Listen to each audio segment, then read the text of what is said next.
Hai Sobat Lentera, Tera News kembali hadir menyapa Anda dengan membawakan sederet informasi terhangat dan inspiratif. Bersama saya, Sylvia Dwi, inilah Tera News selengkapnya. Menteri Sosial Gus Ipul mengunjungi kediaman korban longsor di Desa Jati Jejer, Trawas, Mojokerto, dan di Desa Klopo 10, Sukodono, Sidoarjo, untuk menyampaikan duka cita secara langsung, sekaligus menyerahkan santunan kepada keluarga korban.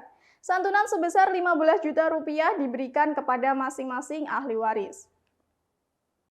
Kita berdoa ya mudah-mudahan mendapatkan yang terbaik di sisi Allah Subhanahu wa Ta'ala.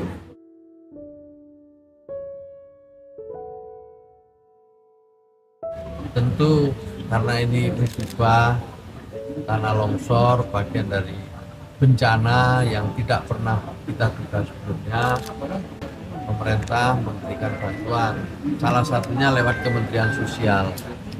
Mungkin ada juga dari pemerintah daerah, dari gubernur atau dari Pak Bupati, tapi dari pemerintah pusat melalui Kementerian Sosial ada santunan untuk mereka yang meninggal.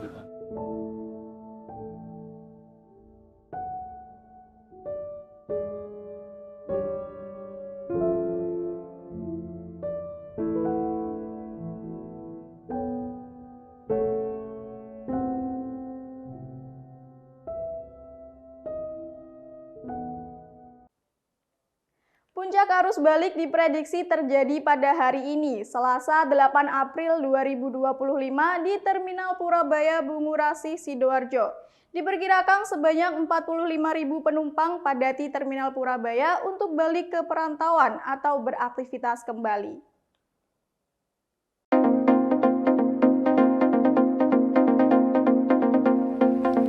Arus penumpang di Terminal Purabaya di Bungurasi, Sidoarjo terpantau padat pada Senin sore 7 April 2025. Banyak penumpang yang padati beberapa gate keberangkatan terminal dengan tujuan seperti Surabaya Malang, Surabaya Blitar, Surabaya Jogja maupun Surabaya ke kota-kota lainnya. Tingginya kepadatan penumpang diprediksi bisa tembus hingga 45.000 penumpang pada kali ini, di mana puncak arus balik terjadi pada hari Senin ini, di mana arus penumpang terus alami kenaikan sejak siang hari hingga Senin sore. Messi, warga Blitar, salah satu penumpang tujuan Japanan, akui memilih balik hari ini karena liburan telah usai dan siap beraktivitas kembali. Kak Messi ini dari mana? Dari Kediri. Oh, pulang kampung. Ini balik. Balik kamu. Balik kuliah apa kerja? Masih sekolah. Oh, sekolah. Berarti balik ke kos? Ke rumah. Ke rumah ya. Oh, kemarin liburan berarti. Kemana ini? Ke Japanan. Ya ke Japan. Harga tiket berapa? Harga tiket 10.000. Oh, masih murah ya. Tapi hari ini full ya, Mas ya? Full mas. Penuh ya? Penuh semua. Pihak Terminal Purabaya sampaikan beberapa tujuan arus balik didominasi tujuan Malang, Blitar, Trenggalek, Ponorogo hingga Bojonegoro. 10 unit bus cadangan hingga kini masih di-standby-kan antisipasi bila terjadi kenaikan ataupun penumpukan penumpang di Terminal Purabaya Bungurasi. Hari ini puncak arus balik. Sampai berapa prediksinya, Mas? Prediksi hari ini diperkirakan sampai 45.000 penumpang. Sampai siang ini tadi? Sampai jam? Sampai siang pada pukul 14.00 tercatat 41.000 penumpang yang datang maupun berangkat. Jadi prediksinya masih tetap 2 kali lipat nanti? Bisa 2 kali lipat dari sore ini sampai tengah malam nanti. Ini trennya masih berangkat yang mendominasi. Berarti pada balik ke kampung, ke tempat kerja gitu, Mas? Ya, masih trennya yang tercatat masih di keberangkatan yang lebih banyak dominannya. Tujuan kemana aja, Mas? Ini? Tujuannya Malang, Blitar, Trenggalek, Ponorogo, dan juga Bojonegoro. Harga tiket masih sama, Mas? Untuk harga tiket ada kenaikan berapa persen? ada kenaikan batas kenaikan 30%. Total selama arus lebaran kali ini sebanyak 1.200 bis telah disiagakan untuk melayani penumpang selama arus mudik balik lebaran di Terminal Purabaya. Alan Sori melaporkan untuk Lentera TV.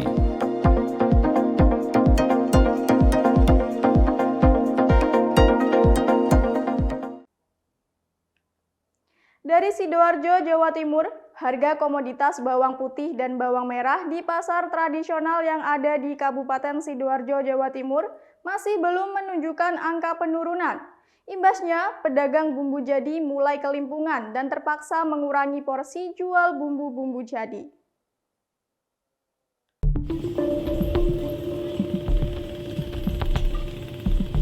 Kenaikan harga komoditas bawang putih dan bawang merah dalam kurun waktu seminggu terakhir banyak dikeluhkan masyarakat dan pedagang. Salah satunya yang ada di Pasar Taman, Kecamatan Taman, Sidoarjo, Jawa Timur.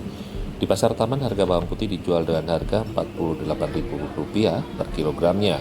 Harga tersebut naik Rp8.000 dibandingkan sebelumnya Rp40.000 per kilogramnya.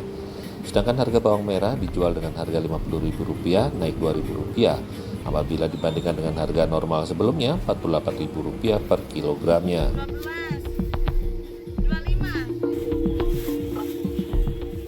Harga sayur kan naik turun. Ya, Kalau harga bawang putih berapa, Mi? kalau saya ambil 42. 42. Sebelumnya berarti berapa harganya? 42. 42. Naik, Bu ya? Enggak. Enggak ya? Enggak. Tetap ya berarti ya? Tetap. Kalau bawang merah ada kenaikan enggak, Mi? 45. 45. Sebelumnya berapa, Mi? Sebelumnya 35. Sebelumnya 35. Iya. Mi, kenaikan itu berarti semenjak lebaran ini atau sejak puasa dulu? Masa itu loh sudah naik gitu. Terus untuk cabai, Mi? Cabai? Cabai ini ambilnya 40. Oke, sebelumnya naik, Mi, berarti, Mi ya? Sebelumnya itu 50. Oke. Bu, ini kan harga sayur kan naik turun. Harga bawang putih sekarang berapa, Bu? Sekarang 44. 44. Sebelumnya berapa, Bu? 40. Oh, naik, Bu, berarti ya? Iya. Kalau harga bawang merah 50. 50. Sebelumnya berapa, Bu? 48. 48. Bu, harga naik ini berarti semenjak puasa atau pas lebaran ini? Lebaran. Pas lebaran ini ya?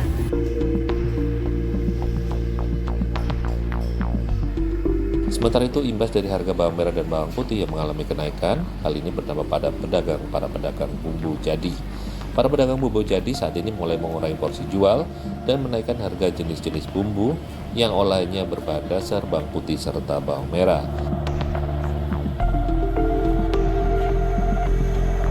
Imbas gak sih, Kak? Ya, imbas. Pasti berimbas ya untuk bumbu jadi ya? Oh. Biasanya kalau misalnya jenengan mensiasatinya gimana, Kak? Dikurangi porsinya atau dinaikkan harganya? Dikurangi porsinya, ya, kalau nggak mau ya dikurangi dinaikkan harganya. Kalau paling laku apa, Kak? Bumbu dapur selama lebaran ini? Kikil, Kikil, opor juga, Kak? lodeh, Lodeh. sambal goreng, opor.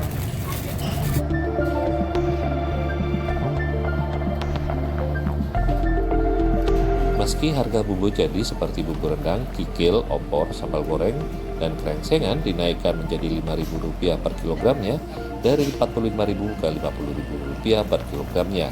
Namun hal ini tidak mengurangi minat para pembeli yang membeli bumbu jadi untuk bahan masakannya. Alan Sori melaporkan untuk Lentera TV.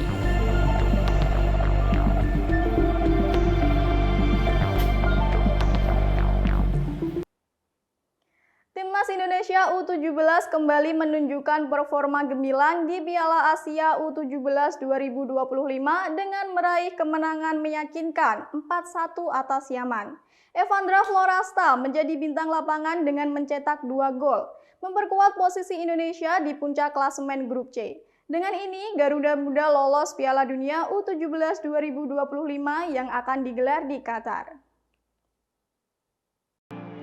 Timnas Indonesia U17 melanjutkan tren positif mereka di Piala Asia U17 2025 dengan kemenangan telak 4-1 atas Yaman. Pertandingan yang berlangsung di Stadion Prince Abdullah Al Faisal, Jeddah, ini menampilkan dominasi Garuda Muda sejak awal laga. Gol pembuka dicetak oleh Zahabi pada menit ke-15 melalui tendangan spektakuler dari luar kotak penalti yang tak mampu dijangkau kiper lawan. Tak lama berselang, pada menit ke-25 Valdi Alberto menggandakan keunggulan Indonesia setelah memanfaatkan umpan lambung dan menaklukkan penjaga gawang Yaman. Memasuki babak kedua, Yaman sempat memperkecil ketertinggalan menjadi 2-1 melalui gol melalui titik putih pada menit ke-52. Namun, Indonesia segera merespon pada menit ke-75. Evandra mencetak gol ketiga melalui titik putih bagi Garuda Muda setelah dilanggar oleh penjaga gawang Yaman, Wessam Al-Asbahi. Gol terakhir dicetak oleh Evandra pada menit ke-89, mengukuhkan kemenangan 4-1 atas Yaman. Kemenangan ini menempatkan Indonesia di puncak klasemen grup C dengan 6 poin dari 2 pertandingan, memastikan Garuda Muda lolos ke babak perempat final serta lolos untuk Piala Dunia U17 2025 yang akan diselenggarakan di Qatar. Sesaat lagi kita akan membahas tentang kemampuan teknologi kecerdasan buatan untuk membantu mencegah penyelundupan obat terlarang di Amerika Serikat. Jadi tetap di Tera News.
Teknologi kecerdasan buatan atau AI kini bisa dimanfaatkan di berbagai bidang, termasuk sektor penegak hukum. Departemen Keamanan Dalam Negeri Amerika Serikat belum lama ini membentuk sebuah gugus tugas untuk mengkaji kemampuan AI dalam membantu mendeteksi penyelundupan obat-obatan terlarang ke Amerika Serikat. Perbatasan Amerika Serikat dan Meksiko yang adalah pintu gerbang penting bagi arus manusia dan perdagangan, kini semakin rentan terhadap penyelundupan obat-obatan berbahaya seperti fentanyl. Untuk mengatasi hal ini, Menteri Keamanan Dalam Negeri Amerika Alejandro Mayorkas April lalu mengumumkan pembentukan gugus tugas baru. Drug trafficking organizations have grown in sophistication and power. Penelitian ini antara lain akan melihat bagaimana kecerdasan buatan dapat digunakan untuk mendeteksi dan melawan aliran obat-obatan terlarang ke Amerika. We will explore using this technology to better detect fentanyl shipments.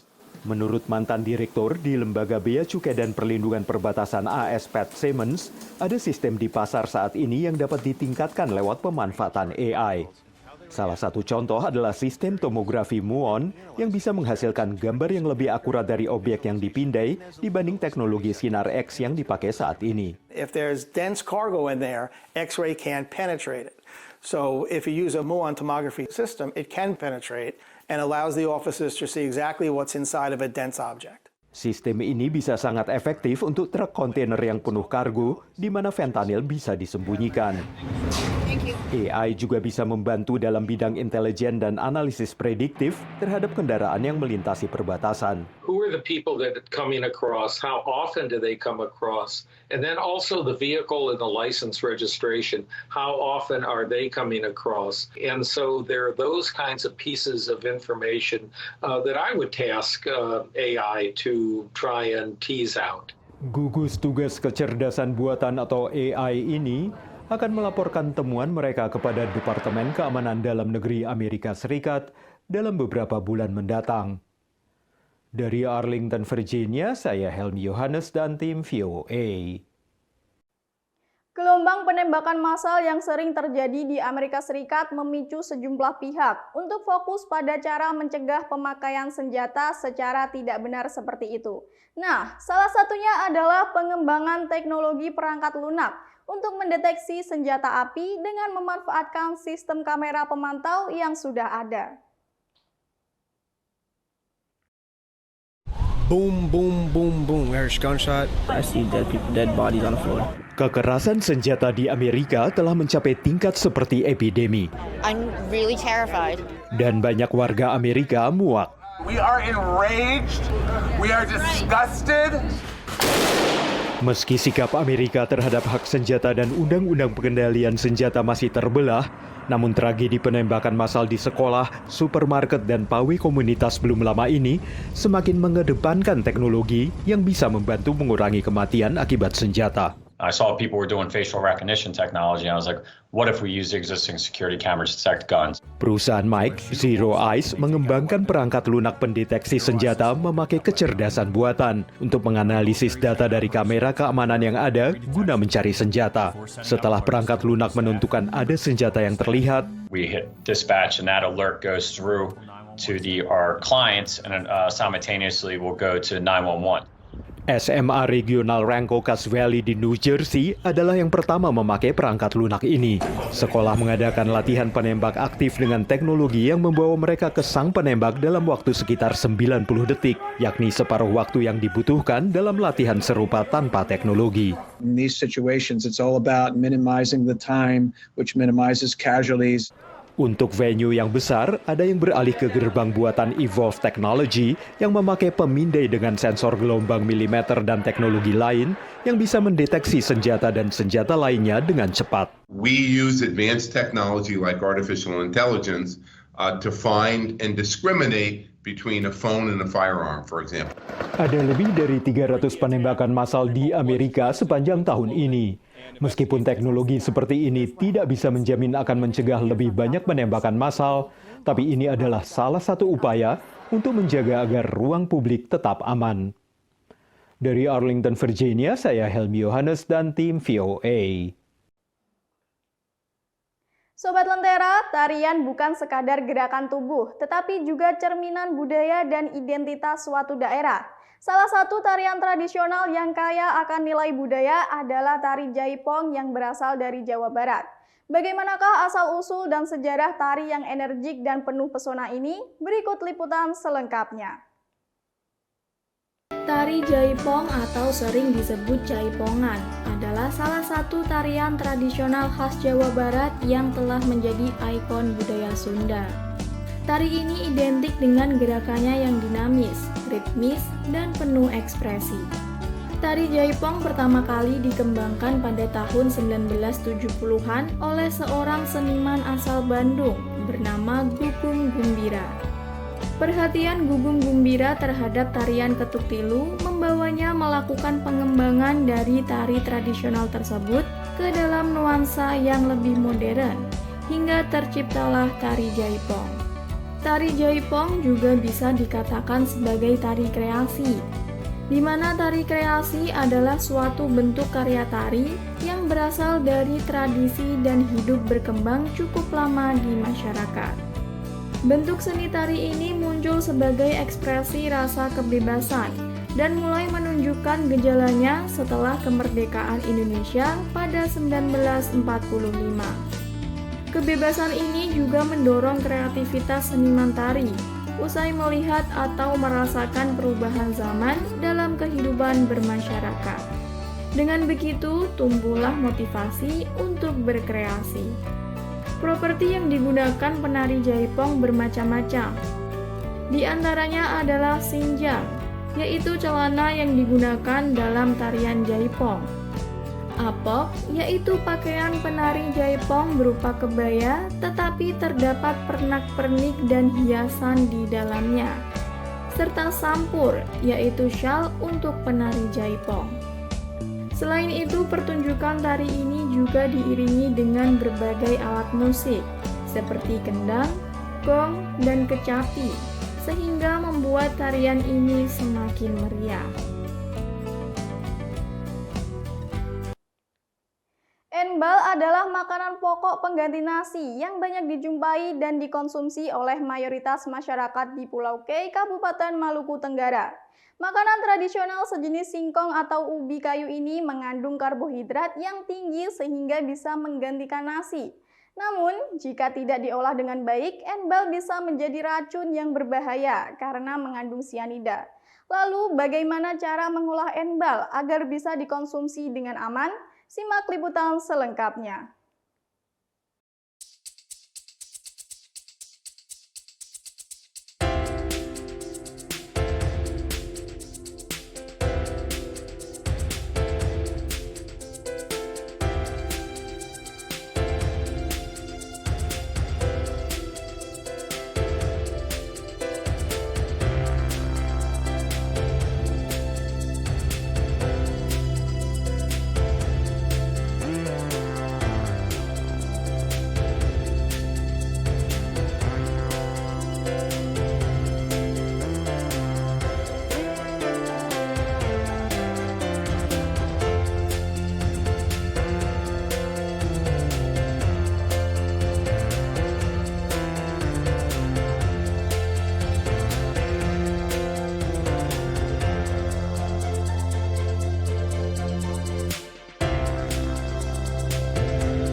Ditindis dengan pertama kayu, terus ditaruh batu, terus punya proses untuk pengeluaran, jadi punya air racun itu keluar.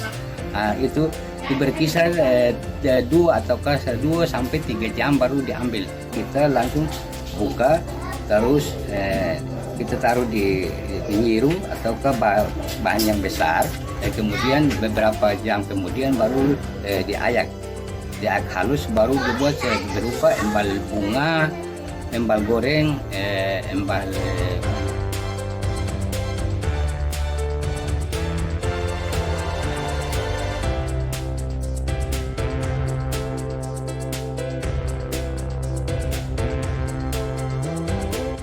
tidak tahu orang yang bawa bibit itu dari Bali, tanam di Keini, baru sekarang sudah banyak. Ini itu ubi-ubian, di sini hanya makan ubi-ubian saja, belum kenal enbal. Jadi bawa-bawakan itu datang tanam, baru dia puisi dan kasih nama enbal. En dengan bal, ini dari Bali.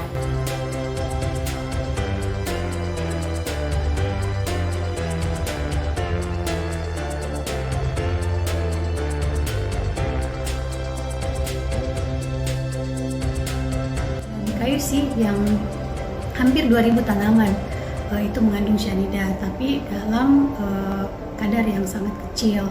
Nah, disinilah harus kita memiliki pengetahuan bagaimana makanan tersebut bisa diolah dan kadarnya menjadi kurang zat cyanidanya. Karena dengan teknik pengolahan yang benar, yang tadinya ada kandungannya bisa berkurang dan aman untuk dikonsumsi.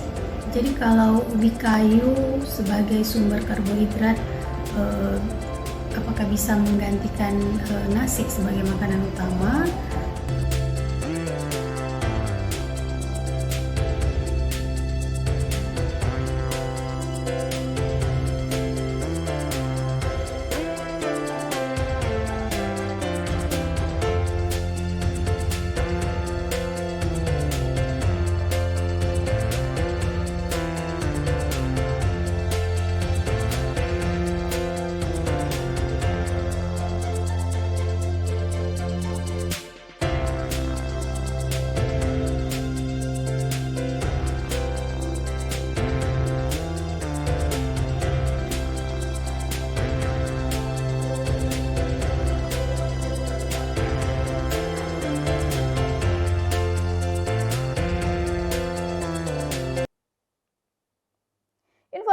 tadi mengakhiri Tera News saat ini. Anda dapat saksikan kembali tayangan saat ini di YouTube channel kami Lentera TV Media dan website kami lentera.tv. Saya Sylvia Dwi pamit undur diri. Terima kasih dan sampai jumpa.